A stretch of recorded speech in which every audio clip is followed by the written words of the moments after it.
Hey guys, it's yours truly. It's May the 25th, 2024. It's 10:30 p.m. This is my latest project update video. So you guys saw this Japanese EMU. I actually finally got DCC in it. It's a Digitrex decoder. So this has DCC in it. The lights don't work because they're not wired up, but that's okay. I'm not worried about that. This is DCC equipped now, so that's cool. Then I bought a track cleaning car. Now I actually do believe I have a track cleaning car in my collection, but I just can't find it. So I bought this latest run from Walthers, which I like the Conroe one, so I bought that. This came from the Stroudsburg Train Shop. And then you guys saw my um, well, did you guys see these? I don't know. These are my latest Western Oregon cars that just came in. I think I found one of these recently, but they all have metal wheels on them now. The engine that started the whole search for the Western Oregon roster was this engine here, number 317. I just put a Tsunami first generation decoder in here. So the decoder that's in here, actually, correction, it's not a first gen. Actually, it probably is. Um, it the decoder came out of a Jeep 38-2, and yeah, it's a great decoder.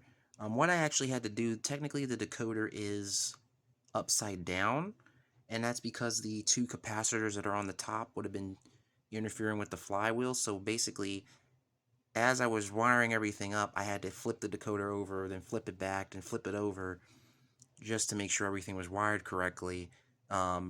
But yeah, the decoder's upside down just so I can get it on that Kato motor, which is the original Kato Atlas drive in there, which is cool. As far as the SD14 project is concerned, I haven't done anything with this yet.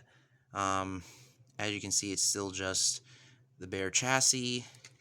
The cab and the nose are done, obviously, and I was able to get the original Walthers interior in there, which is pretty cool. But I just got to figure out what is shorting this thing out, because it was shorting out every time I was putting a decoder in here. It was shorting out the decoder. Now, moving on, I bought another decoder from ESU. Now I put blank on this one because this is there's another one in here that had the generic sound file, but the sound file that I have is for a very cool train. So let me go over here and show you guys. So you guys remember my Amtrak RTG Turboliner. Now this came factory with ESU Loc Sound 5. The only issue is it didn't have the correct horn, it didn't have a bell, etc., etc., etc. Unfortunately, that decoder got fried. So I bought another decoder, which is the one I just showed you, to put into this one, and I had some very cool sound files put in this decoder. Now, they're all factory from the ESU website, but it's going to be very cool. So let me just go down here. Let me ring the bell for you. Yeah, I know it's a GE bell, but that's fine. Then let's do the horn.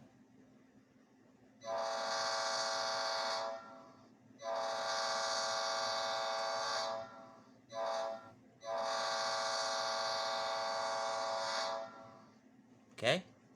Now, here's where it gets interesting.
Okay.